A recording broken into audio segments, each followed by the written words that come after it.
C'est un grand privilège de l'avoir parmi nous. Jacqueline Bousquet, biologiste initiale. Grand joie, grand honneur. Et je vais vous laisser en s'accompagner, je suis sûr que ce sera un grand moment pour vous. Merci d'être là, Jacqueline. Merci Franck. C'est en effet pour faire plaisir à Franck Athènes que je suis là, parce que je n'étais pas du tout prévue et que je ne suis pas du tout, comme vous allez pouvoir le constater, dans la dynamique qui vous rassemble aujourd'hui, puisque je suis une scientifique tout bêtement. mais vraiment tout bêtement, et qui n'a aucune opinion, comme vous allez le voir tout à l'heure, puisque je ne prendrai pas du tout, je ne parlerai pas du tout d'un jugement sur ce que nous sommes en train de vivre aujourd'hui, mais je vais vous laisser en face de la physique et de la biologie, et qui va vous démontrer tout ce dont on vous a parlé ce matin, qui vont vous prouver que ça existe, que c'est courant, que c'est commun, que c'est connu, évidemment, des scientifiques, mais que là aussi, évidemment, personne ne veut entendre ces choses-là, et qu'on essaie de nous raconter des histoires. Mais vous allez voir quand même qu'il y a une justice. C'est qu'à propos de ces manipulations qui ont lieu aujourd'hui à grande échelle, ceux qui manipulent oublient qu'ils sont eux-mêmes victimes. Parce que ça passe par les champs magnétiques et que rien ne peut arrêter un champ magnétique. Et que le champ magnétique est à la base, si vous voulez, de ce qu'on dit en physique. Les particules sont unies de façon intime et immédiate. Ce qui confirme le théorème de Bell, qui dit ça, ou la théorie du bootstrap de Shu. Alors il est évident que je vais essayer d'être le moins technique possible, parce que, bon, vous n'êtes pas là pour ça, et que vous allez être obligés de me prendre sur parole. Et que si certains d'entre vous n'y arrivent pas, je vais leur donner le nom du site internet, pour ceux qui ont accès à internet, où vous trouverez l'article intégral et la démonstration intégrale de ce que je vais vous dire. Ce site est www.arcitra.org. Alors, ça veut dire art, science et tradition.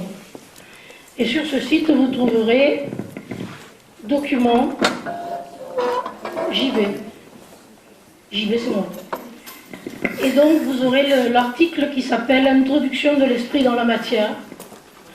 Et je vais essayer, là, dans le peu de temps, c'est vrai que c'est long, mais c'est à la fois très court, qui m'est imparti pour vous expliquer comment, en physique et en biologie, on voit le fonctionnement et on sait pourquoi les choses visibles sont faites de choses invisibles.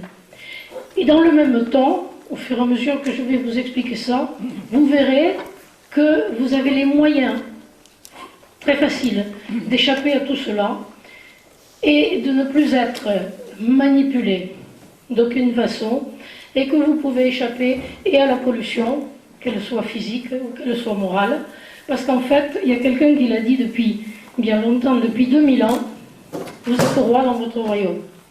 Et c'est ce que je souhaite vous démontrer maintenant. Alors, il y a 30 ans que je travaille sur l'invisible, à savoir sur les champs. Pas avec la bénédiction du CNRS auquel j'appartiens. Enfin, je ne sais pas si ici vous savez ce qu'est le CNRS en France. C'est le Centre national de la recherche scientifique.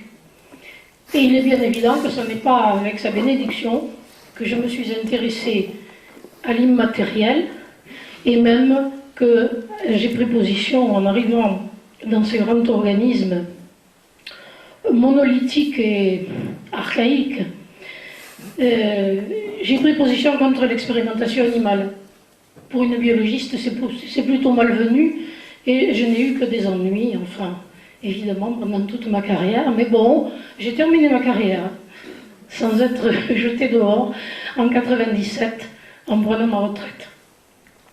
Donc voilà, je suis une retraitée du CNRS, un ex-chercheur, mais qui est encore plus chercheur maintenant, parce qu'en fait, je n'ai besoin ni de laboratoire, ni d'animaux, ni de financement, puisque je travaille sur les matériels, c'est-à-dire les choses les plus subtiles qui soient, et je vais Donc, vous démontrez tout cela à partir des travaux d'un mathématicien méconnu qui s'appelle Émile Pinel.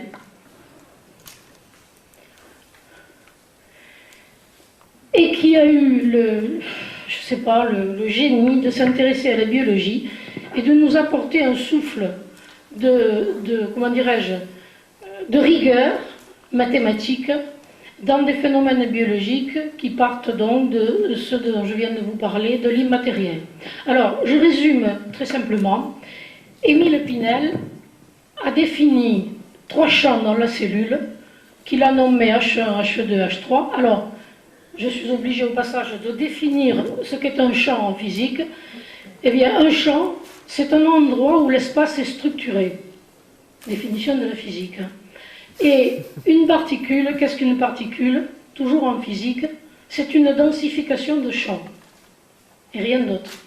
Et au fur et à mesure, nous allons voir que dans la description que fait la science officielle de l'atome, on a pris juste la partie magnétique et on a oublié la partie électrique. Et tous ces travaux vont confirmer des travaux beaucoup plus anciens, des Hatem, père et fils, qui ont été les premiers, à ma connaissance, à parler de l'origine magnétique de l'univers. Et vous allez voir que les travaux en biologie viennent confirmer parfaitement leur approche. À un moment, je vous dis que je crois que le père Hatem m'avait envoyé son livre en hommage de l'auteur il y a une bonne trentaine d'années. Hein. Donc vous voyez que ça remonte loin. Et les travaux du fils donc, sont dans la lignée. Et vous allez voir qu'ils ont une confirmation éclatante aujourd'hui dans l'introduction de la pensée dans la matière.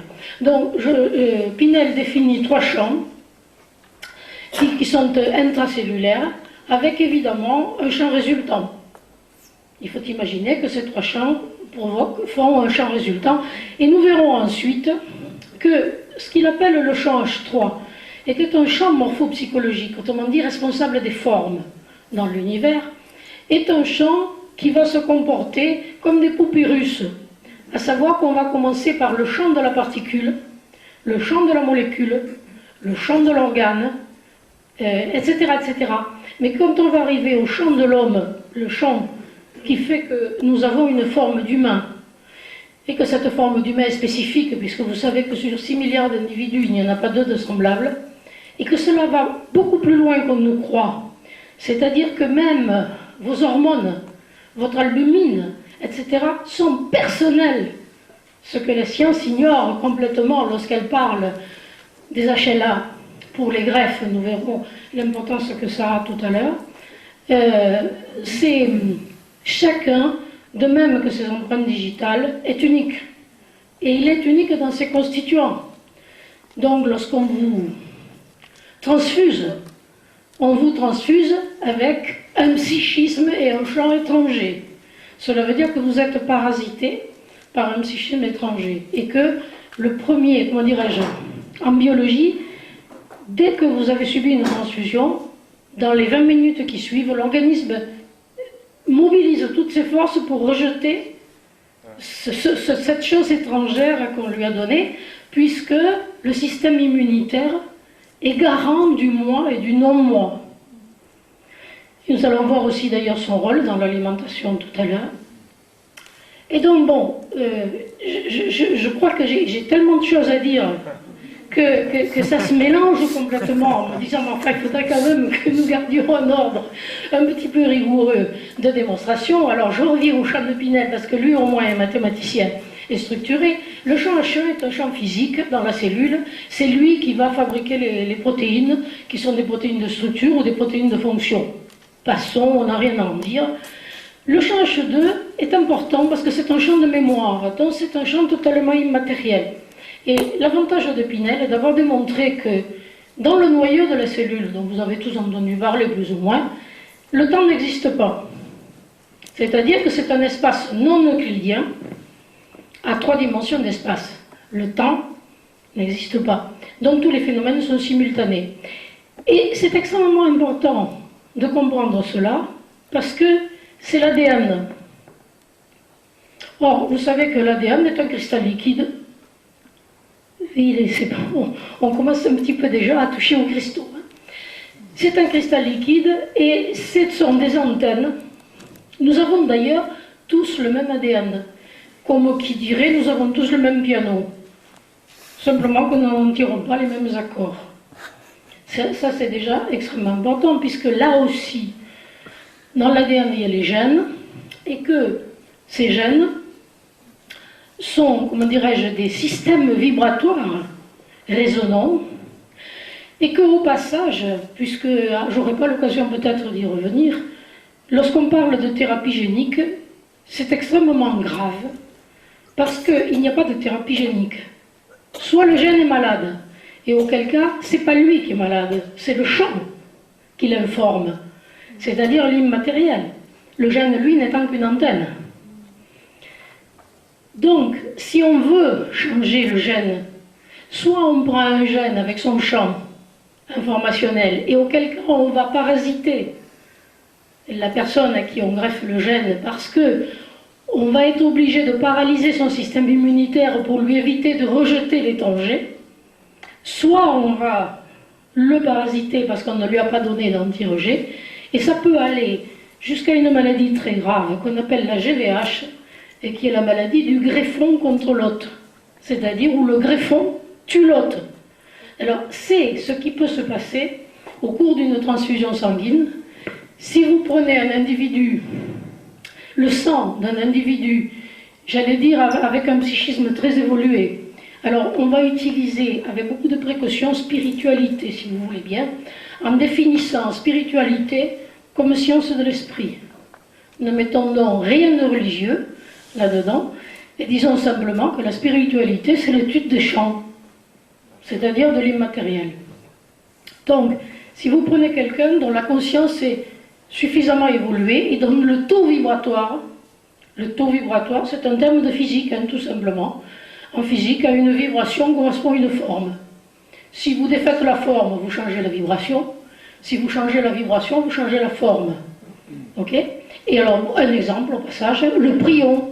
Le fameux prion responsable de la maladie de la vache folle, qui n'est qu'un témoin, mais pas du tout un responsable, qui est un témoin de l'état du terrain, de l'animal, sans aller plus loin.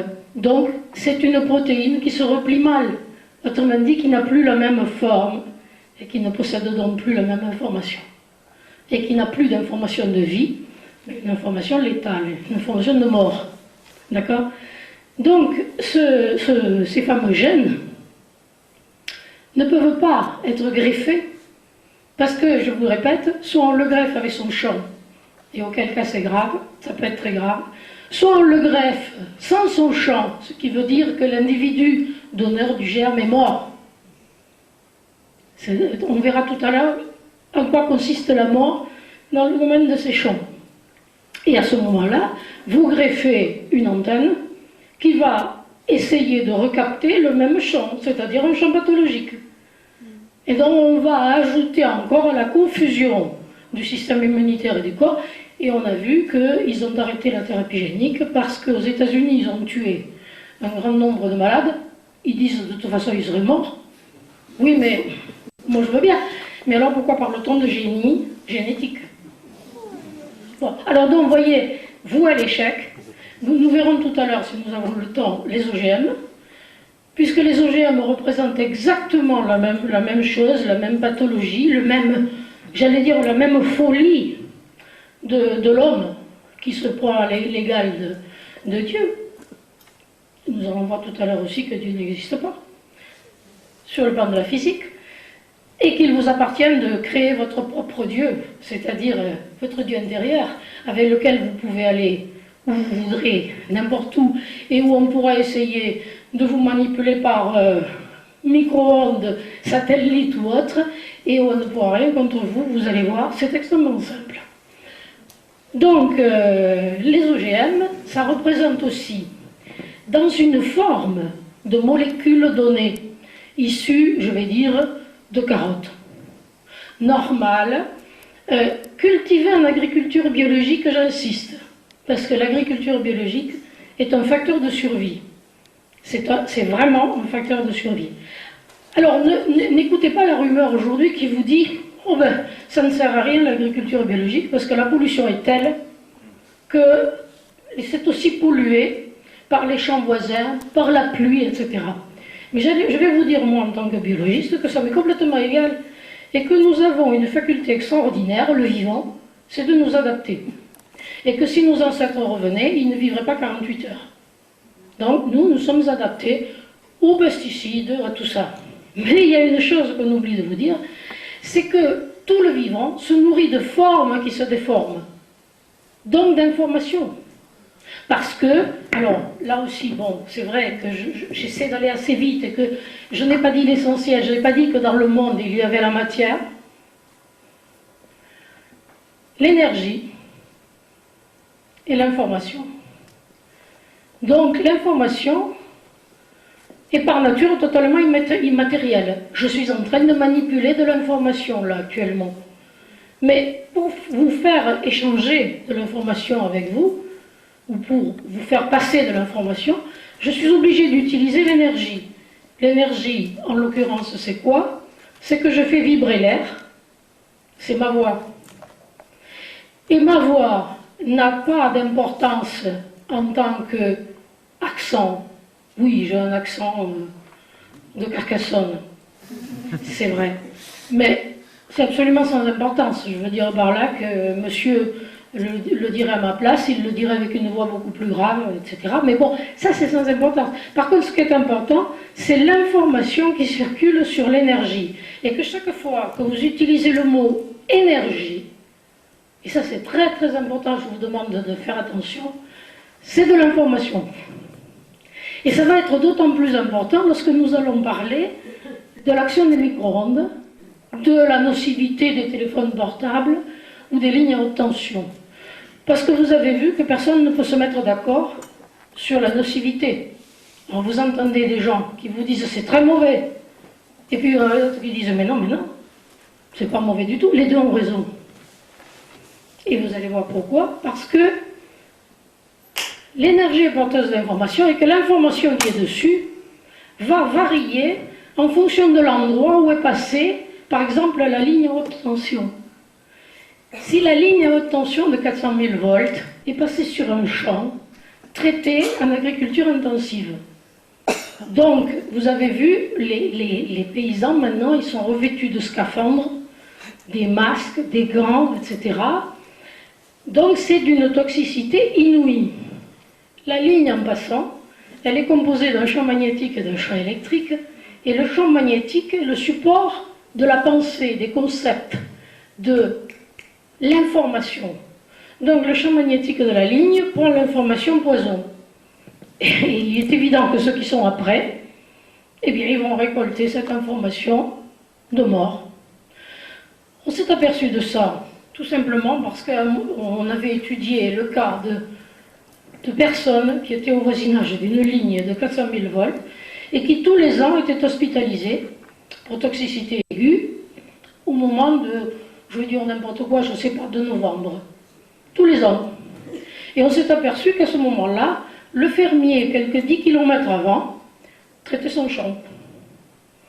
Donc, vous voyez que la nuisance est fonction de ce qui se passe d'un côté de la ligne.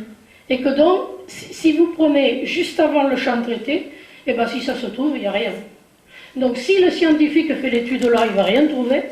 Et puis s'il fait l'étude là, il va trouver. Et donc personne ne va tomber d'accord. Un autre exemple, c'est à propos des micro-ondes ou des ondes des portables. Et bien là aussi c'est la même chose. Ces micro-ondes font que, heureusement j'allais dire, que les inventions des hommes font qu'ils oublient, enfin ils oublient, ou ils ne savent pas faire, ça j'en sais rien, ce qu'on appelle alors, lorsqu'il y a une note, des harmoniques. Or, je viens de vous dire que chaque forme est personnelle. Chaque forme, quelle qu'elle soit, je vous dis la forme de l'albumine, pardon. Bon, eh bien, elle est strictement personnelle. Alors, je vais appeler ça des harmoniques. Si l'onde du portable est très près de l'harmonique qui commande votre cœur, eh bien, vous allez être très gêné par l'appareil du voisin, ou dans le train, parce que là c'est bien pire puisqu'il y a concentration, ou simplement parce que vous vous baladez dans la rue avec votre appareil, et qui fait que lui, il est obligé sans arrêt d'échanger avec la borne, et que donc, j'allais dire, il fonctionne à plein. Donc, si vous téléphonez dans la rue, arrêtez-vous. Si vous êtes dans une voiture, arrêtez-vous pour téléphoner, ce sera beaucoup moins dangereux et vous aurez moins de chances de tomber sur une onde qui va entrer en résonance avec le fonctionnement de votre foie, de votre cœur, etc. Et sinon, eh bien, tout à coup, votre cœur va recevoir l'ordre d'accélérer. Et il va le faire, évidemment, puisque, bon, ça ne peut pas fonctionner autrement. Et puis vous allez voir votre cardiologue qui va vous dire, ouf, il faut mettre une pile, un pacemaker. Non, désolé, non. Non, sûrement pas. Non. Bon, ceci, juste un petit exemple pour vous dire, vous voyez ce que la biologie aujourd'hui vous apprend, vous informe et vous aide à comprendre. Donc, ne jamais, jamais oublier que chaque fois que vous parlez d'énergie, vous devez parler d'information. Et que c'est la seule chose importante, l'information. Alors, puisqu'on en est là, qu'est-ce que vous faites quand vous mangez? Eh bien, vous cassez des formes. C'est pour ça que vous avez des dents. Et en cassant les formes, vous récupérez l'information. Et plus vous mangez des formes normales, j'allais dire, au lieu de manger une orange, vous buvez le jus. Faux, puisque vous vous privez de l'information de la forme de l'orange dans laquelle vous allez mordre. Et que cette information subtile est celle qui va nourrir votre cerveau supérieur. Parce que, alors, comme depuis un moment là je vous sollicite à fond, je vais en profiter pour vous faire rire et vous dire, quand je parle à 14 heures, j'aime pas trop. Parce que nous avons deux cerveaux, le cerveau supérieur et le cerveau abdominal. Et vous savez que les intestins ont exactement la même forme que le cerveau. Et vous savez qu'on trouve dans ce cerveau-là les mêmes amines biogènes qui sont là. Et que donc, nous, en tant que mammifères, puisque c'est ce que nous sommes, humains, c'est soit lui qui fonctionne, soit lui. Mais quand vous avez mangé, c'est lui qui fonctionne et qui vous donne de l'information. Alors si vous arrivez à 2 heures en digérant, lui, alors vous dormez.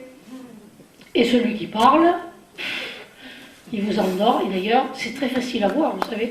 Là, vous aurez des difficultés à digérer parce qu'il n'y a personne qui dort. Je vous le dis tout de suite.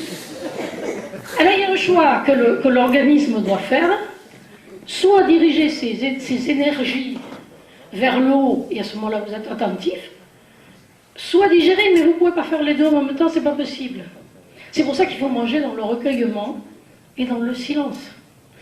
Si vous voulez que votre corps fasse le travail de récupérer les informations, et vous allez voir donc l'importance de votre alimentation, puisque quand vous cassez les formes, je répète, vous récupérez de l'information, et là je vous demande, qu'est-ce que vous mangez? Parce que c'est très important, parce que c'est cette information qui va donner la qualité de votre sang. Et nous allons voir tout à l'heure la démonstration avec le magnétisme. Et la qualité de votre sang détermine la qualité de vos pensées. Et la qualité de vos pensées et la qualité de votre vie. Alors, si vous n'êtes pas content de votre vie, changez votre alimentation. Déjà. Alors, je suis désolée, j'ai répété tout à l'heure que je suis une scientifique, hein, donc la morale, j'ignore. Je suis strictement amorale. Mais je vous dis, réfléchissez à ce que vous mangez. Vous mangez des animaux, parce que vous êtes omnivore. Ah oui, mais quelle est la qualité de la viande qui est dans votre assiette? Est-ce que vous vous préoccupez de la qualité de vie de l'animal? Est-ce que vous vous préoccupez des transports de ces animaux? Est-ce que vous vous préoccupez de leur mort? Est-ce que vous pensez que nous sommes des individus civilisés lorsque nous tuons des innocents pour nous nourrir, alors qu'on peut très bien vivre sans ça. Je crois que je suis végétarienne depuis 30 ans. Mais c'est la même chose. Quand Pardon? on a un jardin, on doit aller couper ces petites plantes aussi, on les fait nourrir aussi. Oui, celle-là, je l'attendais, madame. Commencez par vous préoccuper de l'être vivant qui souffre, qui crie. Allez faire un tour dans un abattoir, madame. Allez-y 5 minutes dans un abattoir. Si vous continuez à manger de la viande, alors là, il y a quelque chose que je ne comprendrai pas. Alors, avant de vous préoccuper de la salade, commencez à vous préoccuper de l'agneau et du bœuf. Mais les plantes, ça vit aussi très fort. Hein. Mais madame, arrêtez de manger. Faites comme madame Zamussen, là, qui vit sans manger. C'est possible, c'est possible, c'est possible. Bon, enfin, personnellement, j'en suis pas là. Je mange des végétaux. Et pour l'information. Et en tout cas, je répète, l'information contenue dans les beefsteaks, etc., est une information de mort, de violence, de haine. Alors, lorsque vous entendez parler d'amour, posez-vous la question. La violence que vous voyez à l'extérieur aujourd'hui, elle est à l'intérieur de nous. Et en fait, je crois que ce sont les Canadiens qui ont fait le meilleur travail qui soit sur la thérapeutique. Mais on n'a pas le temps, là, ce soir, de parler de thérapeutique, et c'est dommage d'ailleurs, parce que vous verriez que la maladie ne prend jamais naissance dans le corps physique. Jamais. Elle part toujours naissance dans le psychique. Donc ils ont démontré que lorsqu'on a quelque chose à reprocher aux autres, en fait l'autre est un miroir. Et il reflète très exactement notre état intérieur. Donc nous sommes responsables des gouvernements que nous avons. Si nous étions des êtres purs et des êtres lumineux, nous n'aurions pas ces êtres corrompus, ou, j'allais dire, plus gentiment, ces parasites. Parce qu'en fait, je pense qu'aujourd'hui, les hommes politiques sont des parasites, ni plus ni moins. Bon, et que pour qu'un corps ait des parasites, il faut qu'il soit vraiment très affaibli. À vous, donc, de tirer des conclusions. Mais en tout cas, l'autre n'est jamais qu'un miroir dans lequel nous reconnaissons ce qui nous dérange. Donc, changeons, nous, et l'autre changera. Si vous n'êtes pas content de votre conjoint, n'en changez pas. Vous trouvez le même ou pire. Parce qu'il est simplement votre reflet. Alors, ce que vous lui reprochez, c'est ce que vous ne supportez pas en vous quelque part. Donc, changez, et votre compagnon ou votre compagne changera. Donc, vous voyez, je suis pour la paix des ménages. Bon, alors, donc, nous continuons. Nous continuons avec l'information, l'énergie et la matière. L'énergie est double. Et elle est double parce que, comme tout ce qui essaie de faire communiquer deux choses qui sont incompatibles, c'est-à-dire donc l'information totalement immatérielle et la matière. La matière, j'en dirai rien. Nous sommes dans un corps matériel. Donc cette énergie est double et c'est là que ça devient très intéressant parce qu'elle est à la fois mâle, évidemment je fais une femelle, hein. Elle est à la fois mâle et femelle, cette énergie. Et que donc, en conclusion de ces travaux de Pinel, on voit qu'il y a un champ magnétique. Je répète que je résume, hein. Un champ magnétique dont vous savez que ce sont des ondes et qui sont délocalisées, c'est-à-dire qui ne sont nulle part dans l'espace. Ce champ magnétique est déterminé, donc, comme ceci, par une... Si on met de l'émail de fer, on voit, bon, je dessine très mal, bon, enfin bon, avec un signe plus et un signe moins. Et l'importance et l'intérêt de ce champ magnétique, c'est que comme dans les ordinateurs, il est un support d'information. Ça veut dire que l'information se trouve dans le champ magnétique. Et qu'il a des polarités qui ne peuvent être séparées. Ce qui veut dire qu'il n'existe pas de monopôle magnétique. Pourquoi? Parce que le magnétisme, étant le support d'information, contient un futur et un passé. Et au milieu, un temps zéro. C'est quoi? Eh bien, c'est le temps. Le temps, donc, au niveau du champ magnétique et dans les concepts et dans les choses de cette nature, vous avez le temps. Et le temps n'est rien d'autre que des accumulations d'expériences. Et c'est ainsi qu'on parle du poids du passé, du poids des ans. D'accord? Parce que vous vous nourrissez de n'importe quelle façon, soit par là, de formes qui se déforment. Et donc, je répète, d'informations. Et ces informations s'accumulent dans le champ magnétique. Et ce champ magnétique, j'ai dit, est immatériel. Mais comment va-t-il se matérialiser, ce champ magnétique? C'est-à-dire cette onde, puisque c'est une onde. Eh bien, tout simplement par un phénomène qu'on appelle la piézoélectricité. La piézoélectricité, qui va donner un signe plus et un signe moins, électrique cette fois-ci. Et ce signe plus et ce signe moins va donner tout bêtement les membranes, quelles qu'elles soient, qui sont polaires comme ceci, que ce soit la peau, la membrane cellulaire, tout ce qui est la bordure d'une forme. Et la bordure d'une forme est toujours constituée d'un signe moins et d'un signe plus, ce qui dans la tradition se traduit par ils seront deux dans une même chair. Alors, on a donc l'onde délocalisée, le cristal piézoélectrique et ceci. Ce qui va donner dans la cellule un noyau, et vous pouvez le transférer ceci au niveau du cerveau, etc. Et bon, ici, ce qu'on appelle le centriole, et qui est un quartz, c'est-à-dire un cristal.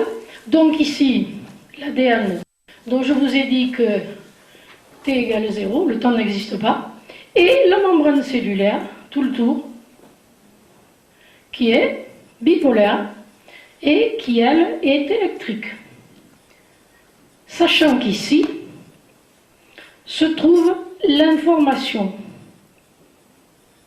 Et que cette information, qui circule donc entre les deux polarités de la membrane, est totalement immatérielle. Et c'est ce qui va constituer les réseaux d'acupuncture et la circulation du ki, du chi, du prana, d'accord, qui circule ici, et qui fait qu'ici, le temps est égal à 0, c'est-à-dire il n'existe pas. Et que quand vous cassez ces formes-là, vous récupérez l'information qui est ici. Ce qui fait que quand vous utilisez l'électricité, et qui provient par exemple du pétrole, eh bien, simplement, vous récupérez des informations qui datent de l'ère tertiaire, puisque le pétrole est le résultat des forêts, de la décomposition des forêts de l'ère tertiaire. Et donc, plus nous utilisons de l'énergie, plus nous libérons des informations totalement incompatibles avec notre époque. Et à plus forte raison lorsqu'on utilise les résultats qui se font dans les réacteurs atomiques, où on casse des atomes qui participaient peut-être au début de l'univers. Mais en tout cas, dont les informations sont certainement incompatibles avec nous. Mais enfin, bon, il faut savoir que chaque fois qu'on utilise de l'énergie, on utilise de l'information. C'est assez capital à comprendre. Et qu'ensuite, cette information dont je viens de vous parler et que je suis en train de vous démontrer, c'est elle-même que vous récupérez donc, en mangeant, en cassant des formes. Donc l'importance de cette immatérialité. Et vous voyez aussi qu'elle est, j'allais dire, presque intemporelle, en ce sens que ceci correspond au fonctionnement de ce cristal qui lui-même est ce fameux champ H3 qui est un champ de forme et dont l'importance dit Pinel est telle que c'est sa variation qui est une dérivée qui est dH3 sur dt donc variation au cours du temps, et qui fait qu'à chaque instant, nous sommes renouvelés. Parce que c'est là-dedans que va se trouver notre liberté. Et notre liberté va reposer dans le cristal. Est-ce que vous comprenez ce que ça veut dire? Ça veut dire que vous n'êtes pas figé et vous n'êtes pas prisonnier à jamais de ce que vous êtes, mais qu'à chaque instant, au niveau du champ magnétique qui représente nos concepts, c'est-à-dire ceux à quoi nous acquiesçons, ceux avec quoi nous sommes d'accord, il ne tient qu'à vous de dire non, je ne suis pas d'accord. Vous êtes libre. Vous avez entendu quelque chose à la télévision, et puis vous n'êtes pas obligé de le croire. Vous dites non, je suis désolé, je ne crois pas. C'est votre droit le plus strict, et à ce moment-là, ça se manifestera dans votre corps physique. Et c'est là que ça devient intéressant, parce que ça va vous permettre d'échapper à toute suggestion et à tout essai de contrôle. Parce que vous comprenez bien que si on injecte sur votre peau, dans votre corps, à l'occasion de vaccination, une petite puce, un petit cristal, tout petit, qui a cette propriété de recevoir des informations et d'en redonner, ben vous comprenez bien qu'à ce moment-là, vous ne pouvez pas être victime. Que les gens qui défendent cette idée que nous sommes manipulés et qui eux-mêmes fréquentent les cristaux liquides au niveau de montres, par exemple, ben, ils sont eux-mêmes victimes, puisque le cristal il est là au contact de leur peau et qu'il les informe sans arrêt. Donc là, vous avez le choix, vous avez complètement le choix d'être ou non manipulé, parce que vous savez comment ça marche. Mais que vous, votre cerveau supérieur, il a tout pouvoir sur ce cerveau-là, et puis sur les informations qui pourraient vous parvenir de l'extérieur. Parce que, j'allais dire, c'est là que vous allez voir comment on appelle ça, le placebo, l'effet placebo en médecine. Et dont tout le monde se moque d'ailleurs, les esprits supérieurs se moquent du placebo. Mais il n'y a que le placebo qui est à l'œuvre dans notre vie. Parce que tout ce à quoi vous croyez devient vrai pour vous. Même si c'est complètement faux, mais si vous y croyez, c'est vrai pour vous. Alors, je ne sais pas, vous fréquentez des guérisseurs. Continuez, c'est très bien. Si vous pensez qu'ils peuvent vous guérir, vous sortiront de n'importe quelle pathologie. Rappelez-vous que le Christ, lorsque la femme touche son manteau, l'histoire raconte qu'il se retourne et qu'il lui dit « Qu'est-ce que tu veux ?» Et elle lui répond « Seigneur, que vous me guérissiez. » Et il lui dit « Crois-tu que je puisse te guérir ?» Elle répond « Oui, Seigneur. » Et qu'est-ce qu'il lui dit ? « Va, ta foi t'a guéri. » Il ne lui a pas dit « Je t'ai guéri ». À aucun moment. Il lui a demandé si elle croyait, elle a dit oui. Eh bien, il lui a dit, va, ta foi t'a guéri. Quand Jean-Pierre Girard, le célèbre aussi, fait éclater des colibacilles dans une boîte de pétri, il manipule ça, tout bêtement. Et plus il y croit, plus il devient efficace. Mais s'il a dans la salle 10 personnes ou 15 personnes qui pensent le contraire, il aura beaucoup de mal, parce qu'il est seul. Mais c'est ce qui se passe au niveau des foules. Vous savez très bien qu'on peut manipuler les foules et qu'après les gens se demandent comment j'ai pu me comporter de cette façon. Je sais pas, bon, je vais vous parler par exemple de la corrida, cette monstruosité. Eh bien, vous avez des femmes qui vont assister à ce spectacle ignoble et qui ovationnent la torture d'un animal toute gratuite, et qui, lorsqu'on leur montre après, disent mais comment j'ai pu? Mais comment j'ai pu quand on leur démontre la barbarie? Et cette barbarie, elle est bien en eux, hein. Et donc elle sort à un moment donné. C'est pour ça que je vous disais, je me rappelle avoir assisté il y a des années à un colloque sur faire évoluer la conscience. Et je me rappelle, on n'était pas sur l'estrade, on devait être 2 ou 3 Français, les autres étaient des étrangers. Et il y avait un modérateur qui était Patrice Van Hersel, parce que certains d'entre vous le connaissent. Et donc on parlait d'amour universel. Et j'avais entendu déjà 2 ou 3 conférences sur l'amour universel. Et puis, je sais pas, je sentais monter en moi une colère qui montait, et sans demander l'autorisation au modérateur, je me suis levée et j'ai envoyé une diatribe terrible en disant, mais enfin, ça fait des heures que je parlais d'amour universel, pouvez-vous m'expliquer où était votre amour universel lorsque vous avez mangé ces pauvres cailles sur le canapé à midi?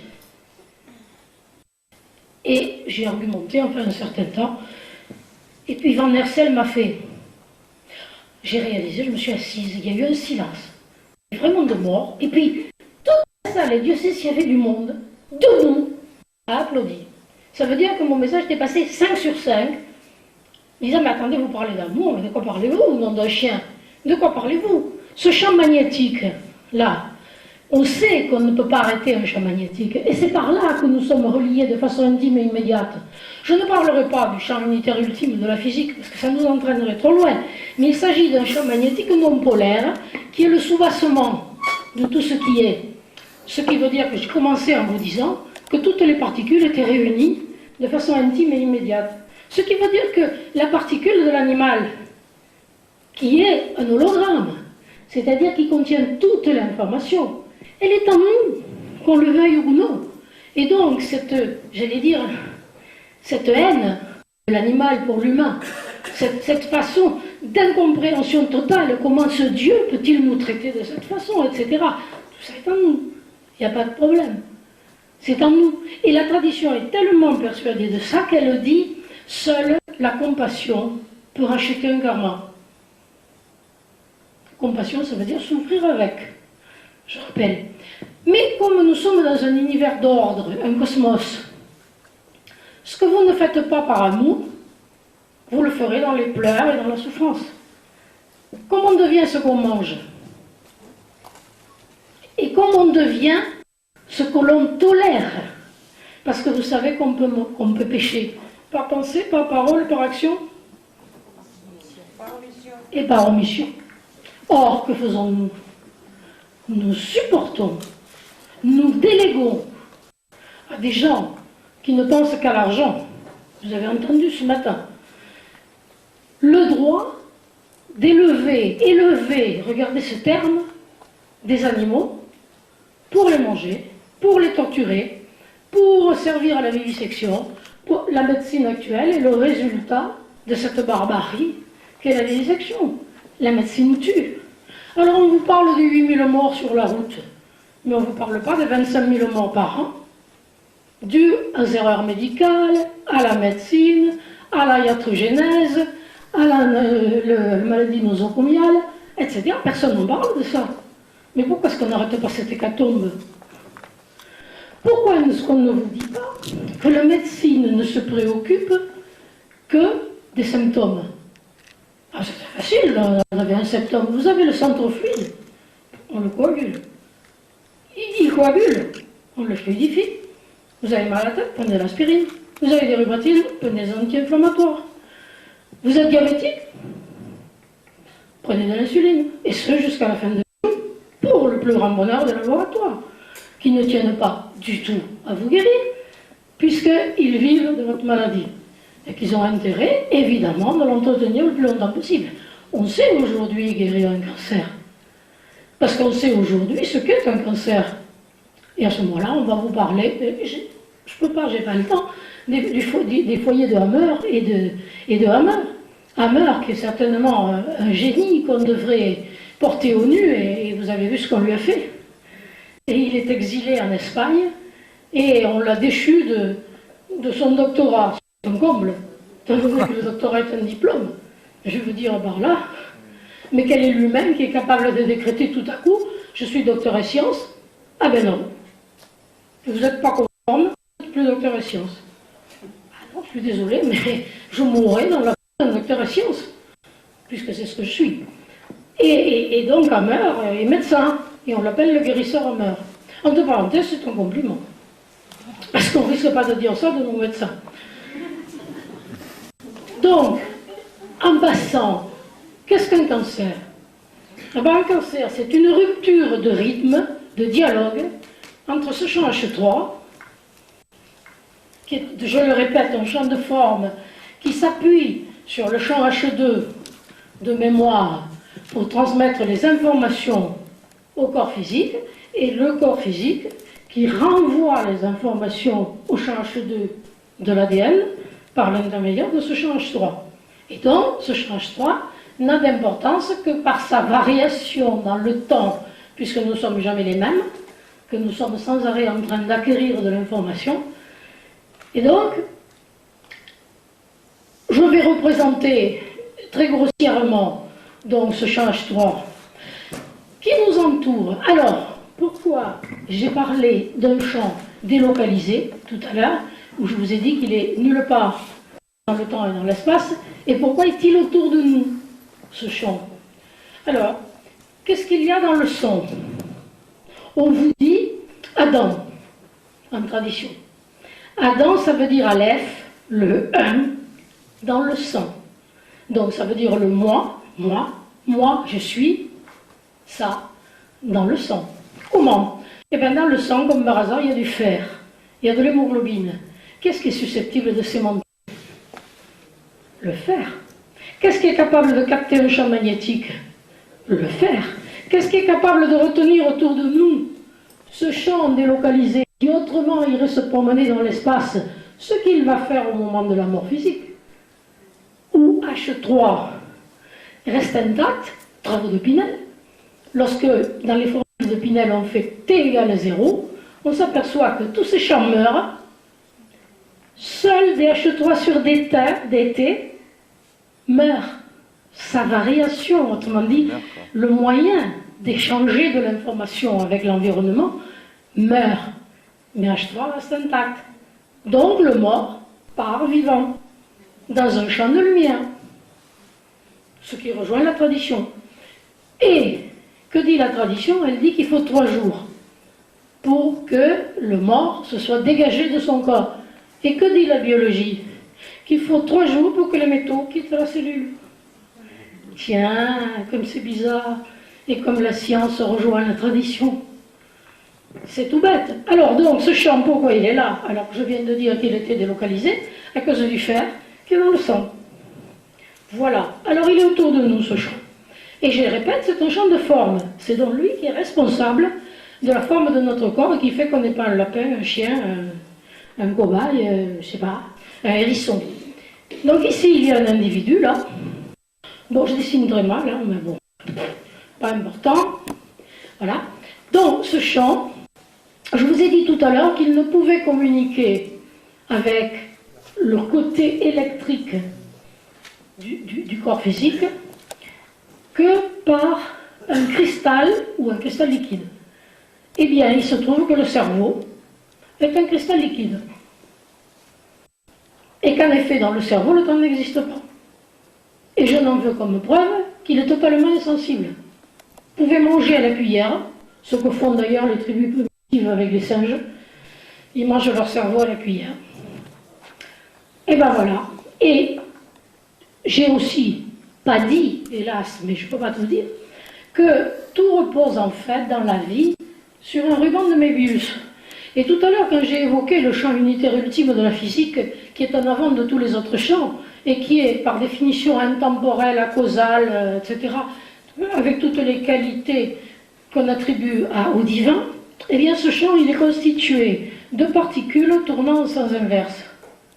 Vous voyez? Et ce qui va faire que ici, c'est l'extérieur, mais on va voir que ici, ça va devenir l'intérieur. Et qu'on a donc, et ces particules, ce sont des neutrinos, tout bêtement, qui est le vecteur, la particule vecteur du champ magnétique, comme le photon est la particule vectrice du champ électrique. D'accord? Donc ça, le champ magnétique dont je vous ai parlé tout à l'heure et qui est à la base de tout, et qui est ce champ unitaire de la physique, est en fait un champ magnétique non polaire. Ça nous entraînerait trop loin pour aller analyser cette notion. Mais enfin, ce champ, n'ayant pas de polarité, ne peut pas être le fameux Dieu dont nous parlons. Pour la même raison, c'est que il ne nous connaît pas. Il n'est pas. Parce que s'il était, il aurait un futur. Mais s'il avait un futur, il aurait un désir. Et s'il avait un désir, ce ne serait pas Dieu. Parce qu'il serait dans le temps.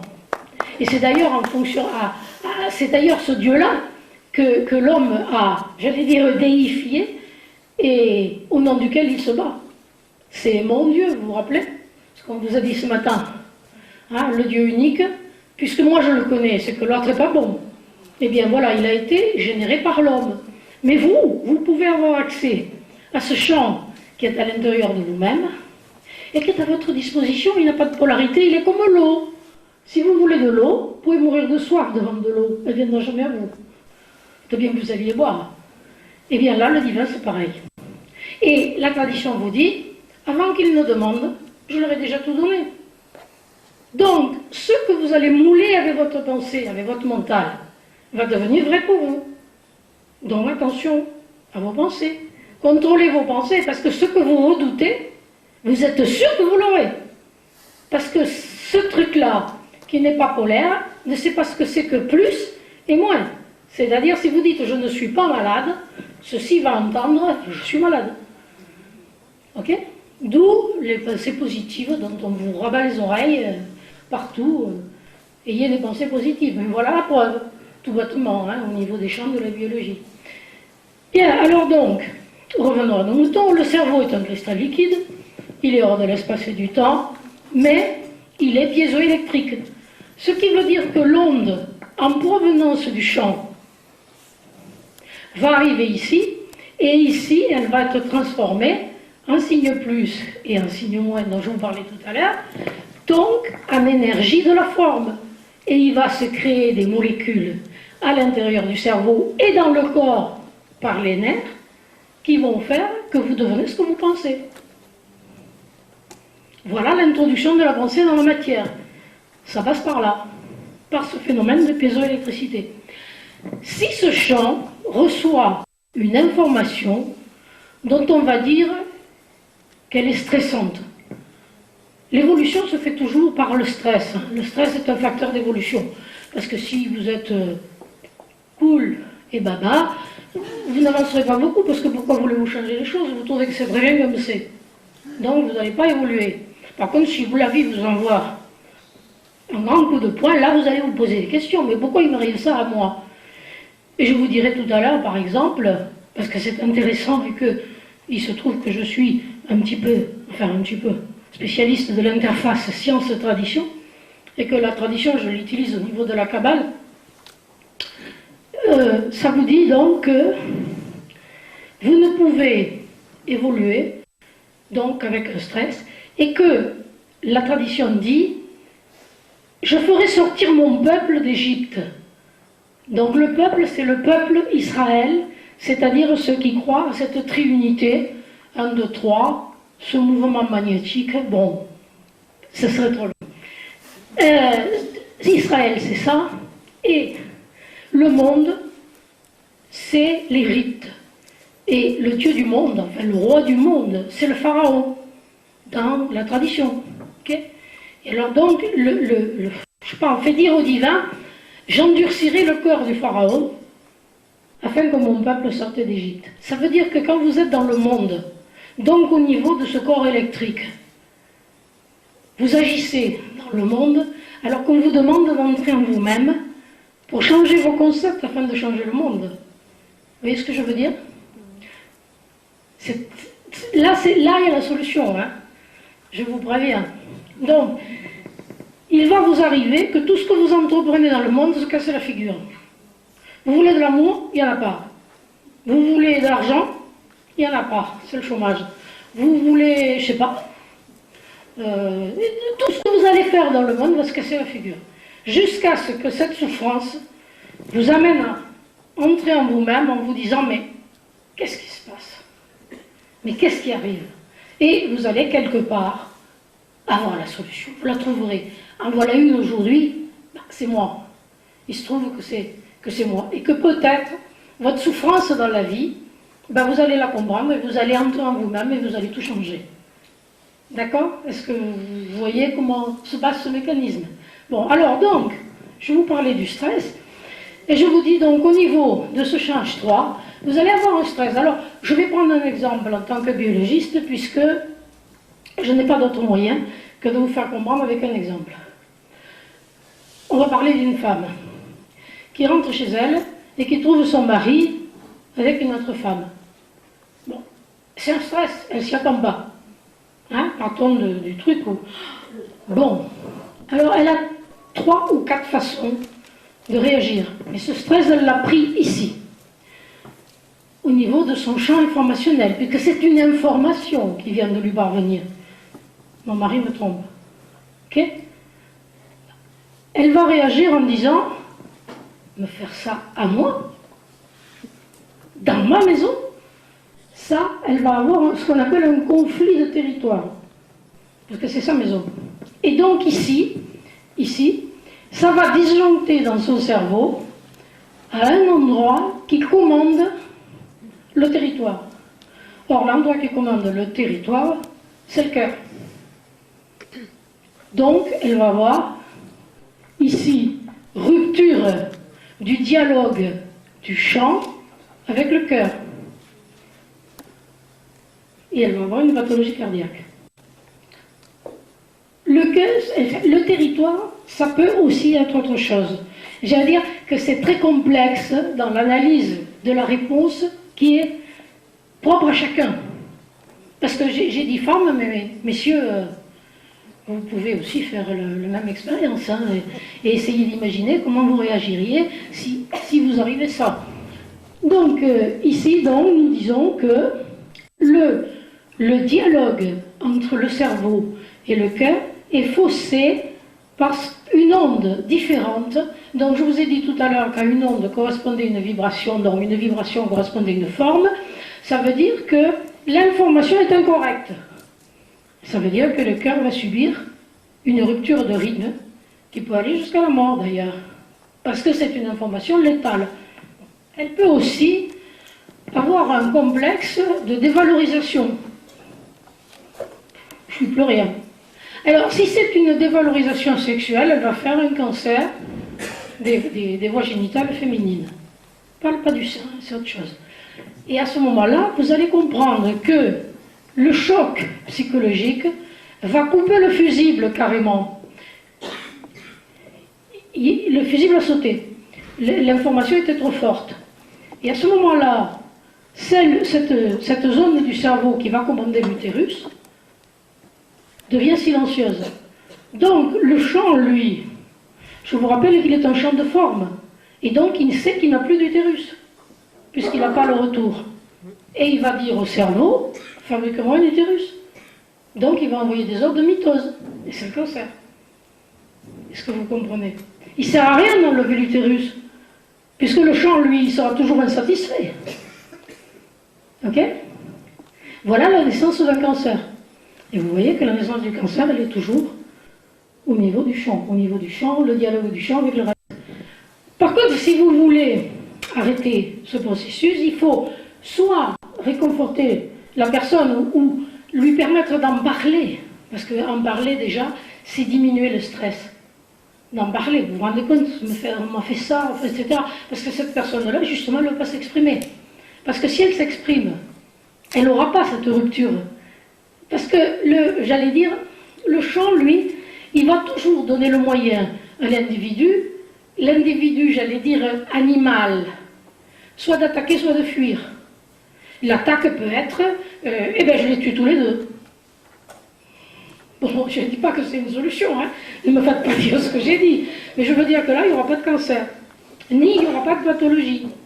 Et que pour l'animal, c'est ça, c'est attaquer ou fuir.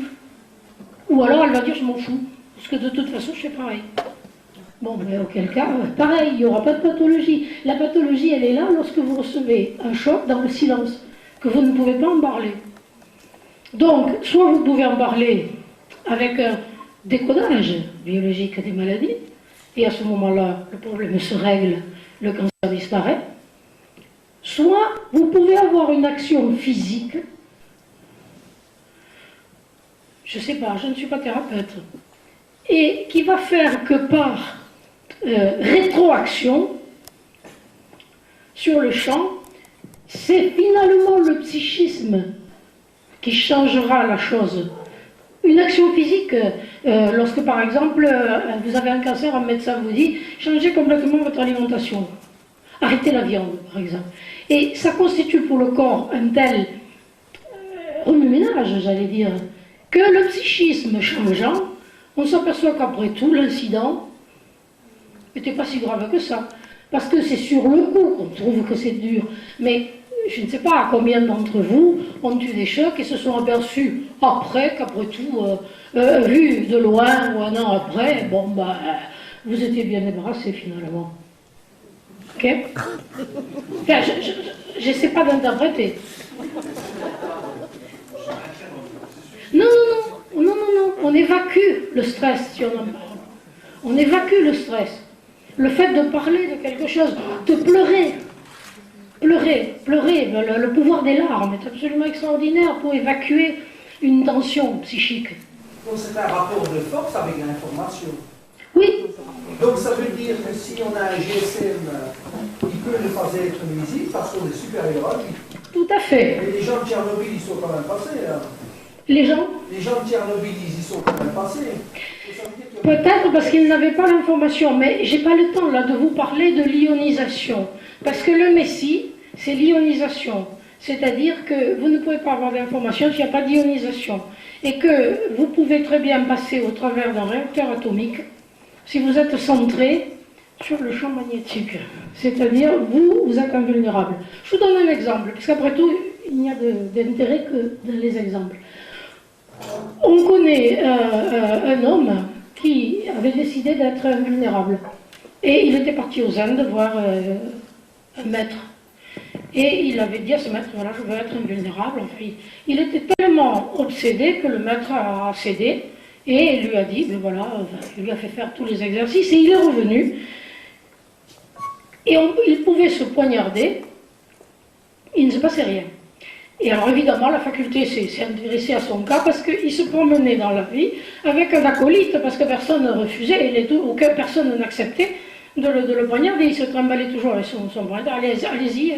Bon, évidemment que personne ne voulait le faire. Alors il a amené un acolyte avec lui qui le poignardait allègrement.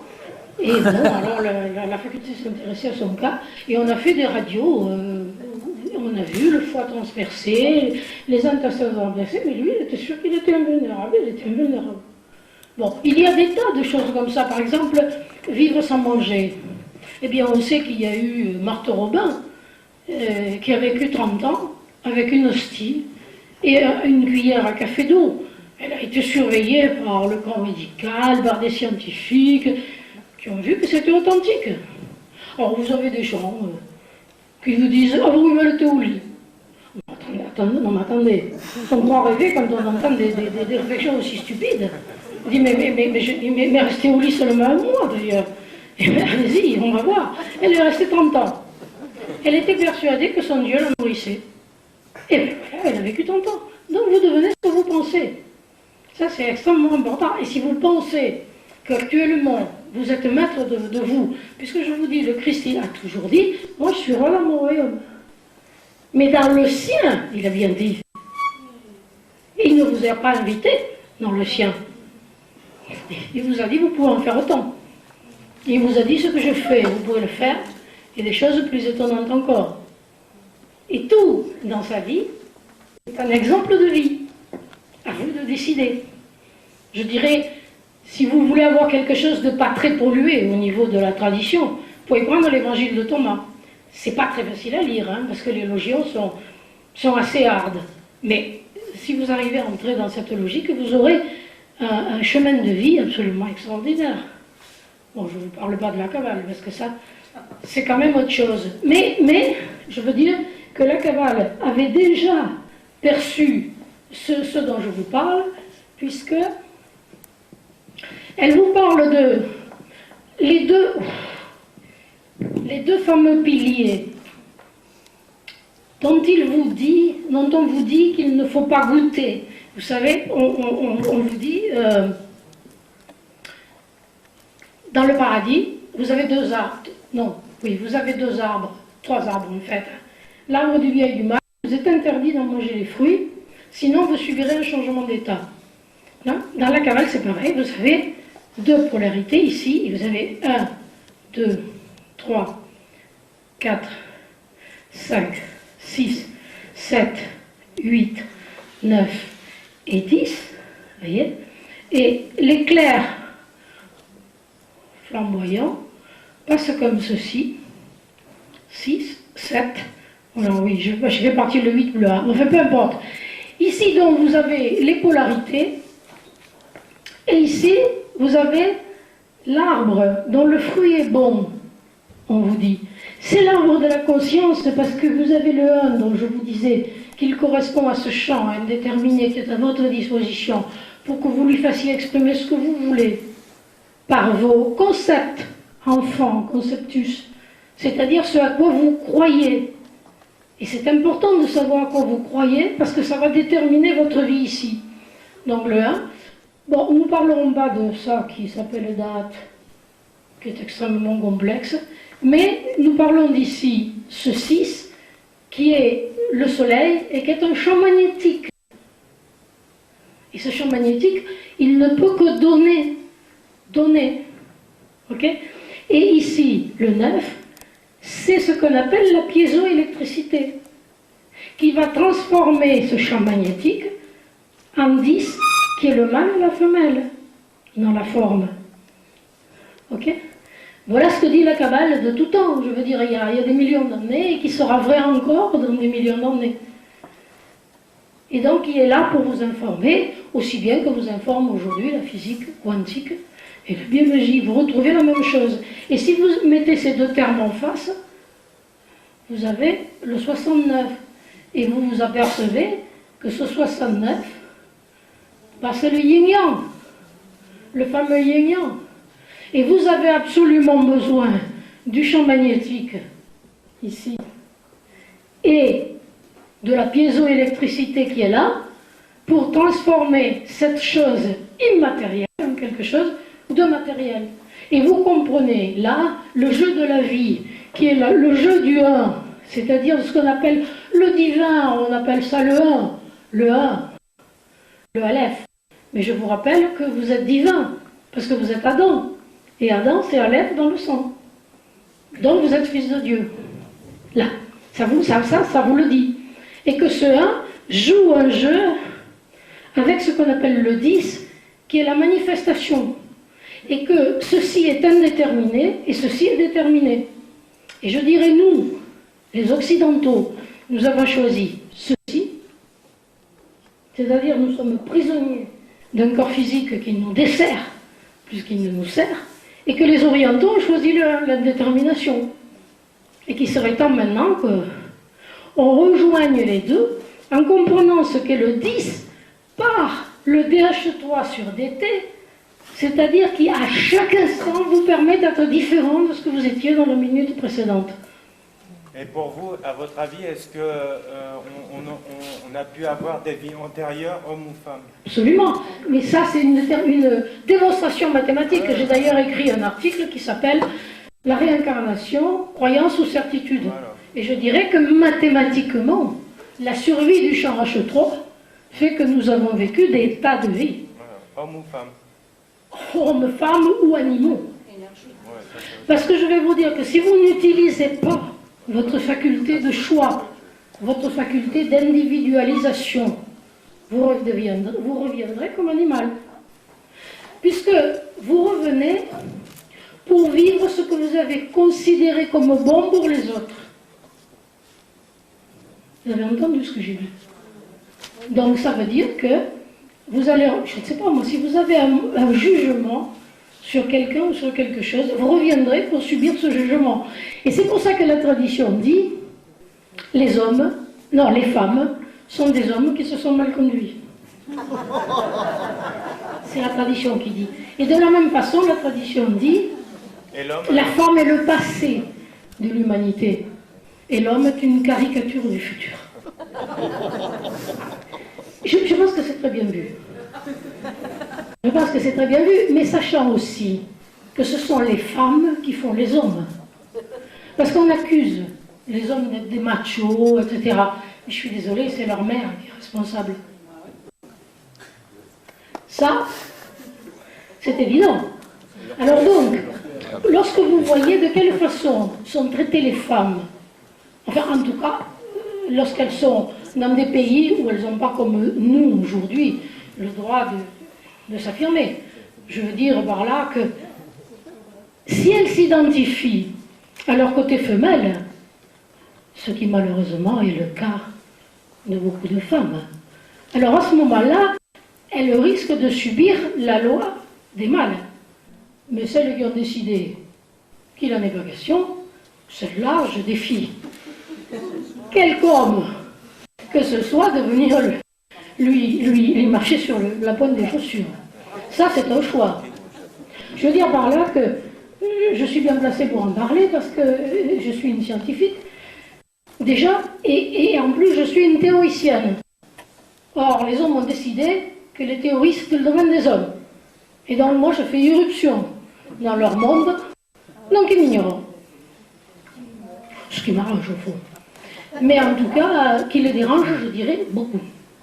Beaucoup, beaucoup, beaucoup. Mais bon, ça, c'est vous qui décidez. C'est vous qui décidez comment. Parce que je me souviens, tenez, encore d'un truc de ma jeunesse, qui remonte vraiment très loin, hein, dans une autre vie. Je me rappelle à l'époque, je portais du rouge à lèvres, je mettais du rouge à lèvres. Et puis j'arrive dans un, je sais pas, un magasin, un garage. Et la personne me dit bonjour monsieur.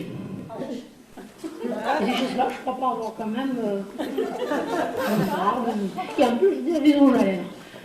Je réponds pas. Alors, tout d'un coup, elle lève la tête, elle se rend compte. Elle me dit, oh, excusez-moi, madame ou monsieur? Oh, je lui dis, pour ce que vous en avez à faire, choisissez. Ça n'a pas beaucoup d'importance. Et donc, en fait, c'est ça l'attitude, je crois. C'est se ficher éperdument de l'opinion qu'ont les autres. Et je me rappelle aussi, quand j'étais plus jeune, ma mère qui me disait toujours, écoute, qu'est-ce que les gens vont penser? Parce que moi, j'étais pas très encadrée. Bon, j'en ai rien à fiche.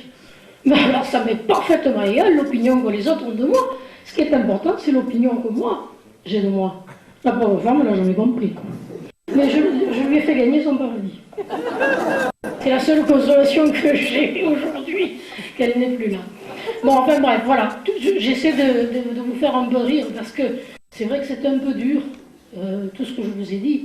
Bon, j'aurais évidemment énormément d'autres choses à vous dire, à partir de ces données, je dirais, de la physique quantique et de la biologie, mais je pense que vous en savez suffisamment maintenant pour aller votre chemin tout seul.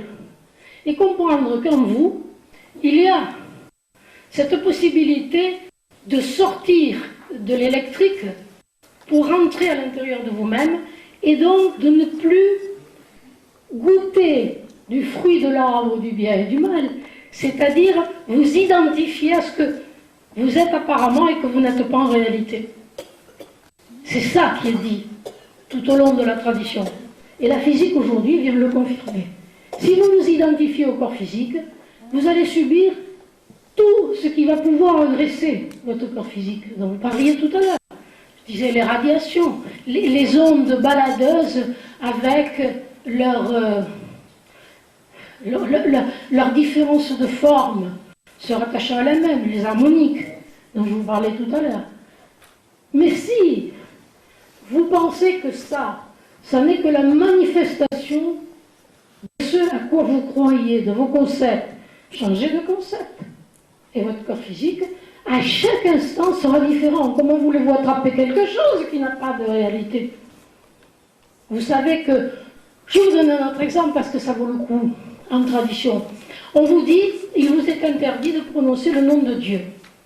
Et ce Dieu, on l'appelle Yodé Vavé. Alors il est évident qu'il y a un code chiffré, et encore, ça va être dur pour vous, mais bon, ça vaut le coup. Alors, Yod, et, Vav, et. Alors, je vais vous donner le code chiffré correspondant. Lui, il va vous parler plus. Yod, je vous ai dit tout à l'heure, c'est 10. Et 10, je vous ai dit, c'est le mâle qui a ce mouvement. Je ne vais pas vous faire un dessin. Auquel répond un mouvement circulaire. Hein? Je ne vous fais pas de dessin. Donc 10, le mâle et la femelle, donc ceci, qui va être une forme. Et c'est 5 5, c'est la quintessence. La quintessence, c'est la vie. Et la vie, c'est le neutrino, porteur de l'information, que vous ne pouvez pas saisir. Ce neutrino, on vous dit qu'il y en a des millions qui traversent la Terre comme une botte de beurre sans interagir. En réalité, ils sont les supports des concepts qui sont à l'origine des formes. Le 5. 6, le VAV, c'est 6. Et 6, vous avez vu que c'est un champ magnétique, c'est-à-dire quelque chose qui donne de l'information. Et en Kabbale, ça s'appelle un appareil copulateur mâle. Je vous ai dit, le mâle est un futur toujours. Il est porteur d'une information codée.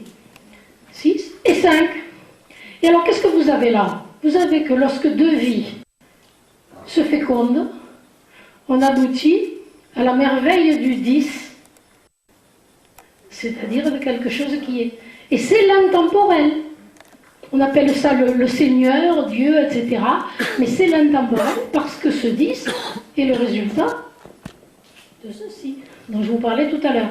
Et ce fameux Yodé-Vavé, dont on n'a pas le droit de dire le nom, pourquoi? Parce que si vous l'appelez d'une certaine façon, vous allez émettre une vibration. À cette vibration va correspondre une forme. Or, un Dieu défini est un Dieu fini. Et ce n'est plus Dieu. C'est une création humaine. Et vous ne pouvez pas faire non plus d'image taillée. Parce que si vous faites une image taillée, vous faites une forme dans laquelle il y a une information qui est codée. Or, on vous dit, c'est l'intemporel. C'est le DH3 sur DT, c'est ce que vous êtes. Or, l'homme, dans sa chute, inutile, faire un dessin. Vous voyez bien que ce corps physique, pour représenter Dieu, et Dieu, il est plus trahi qu'autre chose. Hein. Alors, on vous dit que Yeshua, qui s'appelle Jésus, et qui a un code chiffré 10, 300, 5, 6, 5. Donc il est ça, c'est intemporel, contre lequel vous ne pouvez rien, parce que vous ne pouvez pas l'attraper, puisqu'il n'a aucune pérennité. Et il est 9 à chaque instant. Donc 9. 9, c'est le nombre de la piézoélectricité. Il est porteur du 300. Or, le 300, on vous dit que ça, c'est le souffle qui, ayant 2 zéros, est cosmique. C'est-à-dire qu'il y a un féminin dans le monde des vivants, un féminin dans le monde des morts. Il vient, lui, Yeshua, apporter ce 300 au monde et aux hommes qui l'ont perdu depuis la chute. Ok? Ça, c'est la tradition. Et lui, il ne peut rien faire puisqu'il est intemporel. Il a besoin de quelqu'un pour le livrer dans le sens de livreur de lait. Et on va vous dire que c'est le traître. Yehuda, Judas, 10, 5, 6, 4, 5. Qu'est-ce qui les différencie? Un 4. Le 4, c'est le fragment d'hologramme, c'est la matrice. Et ça représente le corps physique. Seul le corps physique de l'homme peut arrêter le divin dans l'incarnation. Voilà le rôle de Judas, le traître. C'est nous. Et quand Judas a fait ça, c'est-à-dire qu'il a récupéré le 30, parce qu'évidemment, nous n'avons pas la prétention d'être cosmiques, dans l'état où nous sommes. Donc, on a donné 30 deniers, le prix de la livraison. Judas, quand il a reçu ça, il a reçu son moyen d'action sur le monde. Donc il se coupe la tête. Il est devenu le tout. Il n'a absolument pas besoin d'être moi Judas. Il est devenu universel dans le monde. Donc il se pend. Et qu'est-ce qu'on achète avec les 30 deniers? Le chant du potier. Qui est le potier? Le maître des formes. Et la boucle bouclée. Et l'homme peut redevenir le créateur qu'il était à l'origine. Et qui est libre des maîtres des formes auxquels il ne s'assimile pas. Ok? Alors, tout ça pour vous montrer qu'il y a une réunion absolument extraordinaire aujourd'hui de la tradition, de la grande tradition, et de la physique quantique et de la biologie. Alors, je voulais laisser un moment pour que vous puissiez... Oula, regardez, 10 minutes, hein. Donc, Allez-y. Par contre, je vous demanderai de revenir là.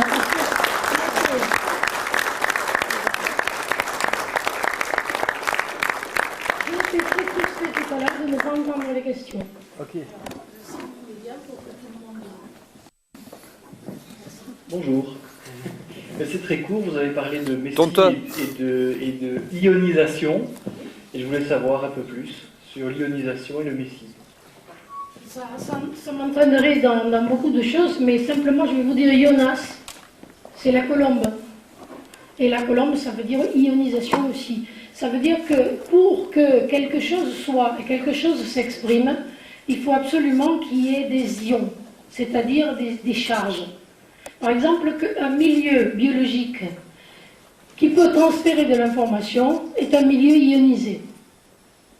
C'est-à-dire que, vous voyez, dans le corps physique, il y a des acides aminés, par exemple. Et ces acides aminés sont appelés racémiques. Ça veut dire qu'ils n'ont pas de polarité, mais qu'ils peuvent, en fonction du travail qu'ils ont à effectuer, soit recevoir des informations et à ce moment-là être lévogire, c'est-à-dire qu'il fait tourner à gauche le plan de polarisation, soit être dextrogire, c'est-à-dire donner de l'information. Et l'information se transfère au niveau des ions chargés. Et c'est très important. De toute façon, comment dirais-je, c'est d'autant plus important que ça va rejoindre ce qui se passe actuellement avec la baisse du champ magnétique terrestre. Vous avez tous entendu parler du champ magnétique qui diminue. Or, je vous ai expliqué que la mémoire de la Terre était dans un champ magnétique. Et ce champ magnétique, on est en train de le libérer sans arrêt en cassant des formes donc, qui appartenaient à l'ère tertiaire, avec la consommation d'énergie que fait l'homme. Donc cela veut dire que le champ magnétique diminue à cause de ça. Et par voie de conséquence, la fréquence de la Terre augmente, puisqu'elle est moins lourde. Elle est moins lourde, j'allais dire, du poids des hommes. Est-ce que vous suivez? Et ça veut dire donc qu'aujourd'hui, les ondes de Schumann, qui représentent la fréquence de la Terre, sont passées de 7,8 Hz à près de 13 Hz, selon la série de Fibonacci. Mais c'est très important comme changement de vibration. Or, je vous ai dit qu'à une vibration correspondait toujours une forme. Et lorsqu'on vous parle des enfants indigos, on vous parle d'enfants qui ont un ADN selon ces taux vibratoires. Nous, je veux dire les vieux, nous avons des ADN qui datent de la fréquence 7,8 Hz, plus de nouveaux ADN qui ont cette nouvelle fréquence et qui sont donc des antennes. Je n'ai pas le temps de vous expliquer que c'est la naissance de l'homme nouveau, de ce qu'on appelle l'Adam Kadmon, et qui donc va être, lui, cosmique. C'est exactement comme si le système solaire, en tant que matrice de l'humain à venir, mettait à jour un homme nouveau, qui, lui, serait cosmique. C'est-à-dire aurait des antennes pour recevoir de l'information en provenance d'au-delà du système solaire. Et nous, les adultes, nous avons les deux. Mais nous sommes conditionnés par nos anciens ADN qui vous disent « Papa, maman, c'est bien, doivent se donner en mariage, faire des enfants », tout ça c'est avalé, dégagé, parce que l'homme nouveau ne sera pas physique et ne se reproduira pas dans la chair, mais dans l'esprit. Et que le premier acte de la vie du Christ, c'est un mariage. On ne vous parle pas des mariés. On vous parle du changement de l'eau en vin, une transmutation, passant par le nombre 9. Voilà. Alors donc, je voudrais dire que nous sommes en train de vivre cette mutation fantastique d'une nouvelle conscience, mais qu'il nous appartient de choisir, parce que nous sommes rois dans notre royaume. Si vous êtes très heureux dans cette vie, continuez, on vous laissera continuer. Mais sachez que 26 000 ans se terminent. C'est-à-dire que en 2012, nous serons vraiment dans l'ère du Verseau. Et que nous quittons l'ère des poissons, et qui était l'ère de la dualité. On représente toujours les poissons comme deux flèches nageant en sens inverse. Autrement dit, le corps physique. Donc la dualité. Or, on vous dit que ce sont les solitaires qui entreront dans le lieu du mariage, et que si vous faites du 2-1, alors vous entrerez dans le royaume. Et le 2, c'est le champ électrique, c'est ce que nous sommes. Et le 1, c'est le champ magnétique, ce qui contient nos concepts. Donc ça, c'est les poissons. Cette ère se termine, et nous entrons dans l'ère du Verseau.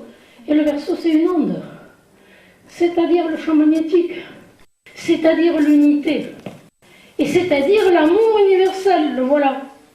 Le voilà vraiment, l'amour universel. Il est là. Ok?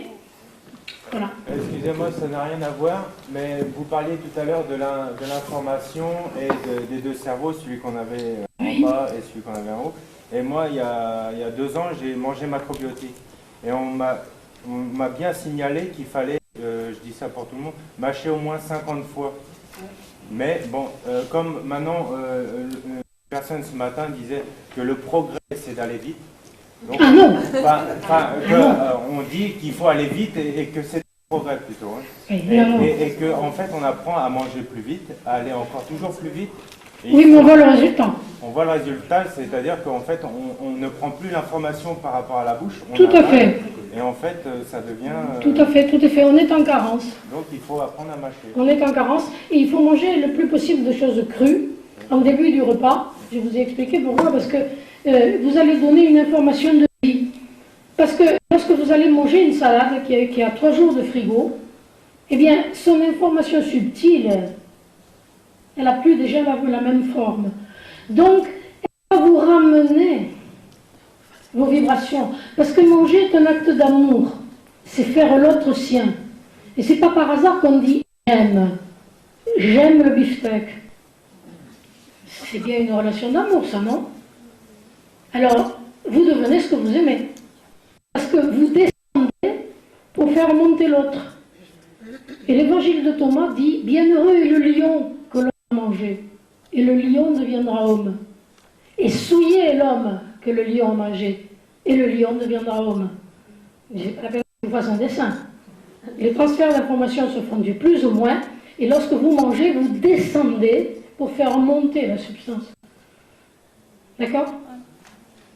Et lorsqu'il y a une relation de plus en moins, on va prendre simplement d'homme à femme. L'homme étant le futur de l'humanité, fait monter le passé, mais lui descend.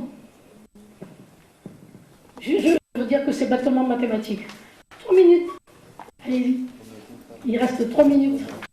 Alors, si vous vaut mieux descendre le plus dans le minéral, dans le végétal, ou bien justement rester au niveau... Sûrement pas. Vous voyez déjà où nous sommes descendus. Et comme je vous ai dit, on devient ce qu'on mange. Nous sommes animalisés, mais je dirais quelque part volontairement par les forces noires qui ont intérêt à ce que l'homme ne retrouve jamais sa réalité. C'est clair, je veux dire. C'est évident. Bon, parce que si déjà vous savez que vous êtes Dieu, hein, vous savez, c'est l'histoire des 2 frères dont l'un est parti et est devenu gardien de cochon, et qui tout à coup s'aperçoit qu'après tout son père est roi, et qu'est-ce qu'il fait là? Il revient chez lui et le père tue le veau gras, etc., etc. Enfin bref, c'est la grande fête. Ben, c'est ce que nous-mêmes nous sommes appelés à faire. C'est-à-dire revenir chez nous de façon à être maître, non pas du monde, mais de notre vie, ce qui est déjà pas mal. C'est ça que je ne comprends pas. Si on descend, si on mange végétarien, on descend plus bas dans la hiérarchie. Si on mange végétarien. Vous entendez? Parce que moi, je n'entends pas là-bas. Je dis, si on descend plus bas, oui. Dans la hiérarchie, si on mange végétarien ou végétarien, on descend plus bas que manger animal alors. La tradition dit qu'elle est là où nous sommes actuellement, nous devrions pouvoir manger des pierres. La tradition dit ça, mais que nous sommes tellement dégénérés que nous ne pouvons même pas, en tout cas certains d'entre nous, manger des crudités sans avoir des problèmes digestifs. C'est un moi extrêmement faible qui ne peut pas s'affirmer vis-à-vis du monde végétal. Et il est plus près du monde animal. On peut survivre dans un désert, on peut survivre au milieu de radiation. Là, actuellement, si vous arrivez à avoir perçu, je dis bien perçu, ce qui a été dit ce soir, le travail se fera tout seul sans que vous en ayez conscience. Et donc vous allez transmuter. Parce que vous entendez tout. Vous savez tout. Je veux dire, là, vous avez écouté, et puis il y a des choses qui vous ont parlé, puis il y a des choses qui... Bon, c'était loin. On va vous prendre dans 10 ans. On va vous mettre en relaxation profonde, en sophrologie. Et puis on va vous dire qu'est-ce que vous faisiez le 8 mars à telle heure. Eh bien vous allez répondre que vous étiez ici. On va vous demander combien y avait-il de gens dans la salle. Vous allez dire le nombre exact, parce que quelque part vous l'avez perçu, ce nombre. On va vous demander combien il y avait de lampes allumées. Vous allez répondre. On va vous demander tout. Vous avez tout enregistré. Mais votre cerveau ne va laisser parvenir à votre conscience que ce qui est nécessaire à votre vie du moment. Le cerveau joue le rôle d'un filtre qui vous empêche d'être submergé par de l'information dont vous n'avez pas besoin. Et c'est très important parce que ça veut dire que il y a des informations que vous allez rejeter parce que non compatibles avec les concepts que vous avez actuellement. Et ce qui fait que, si vous prenez ça chez les scientifiques, vous savez qu'ils sont réductionnistes.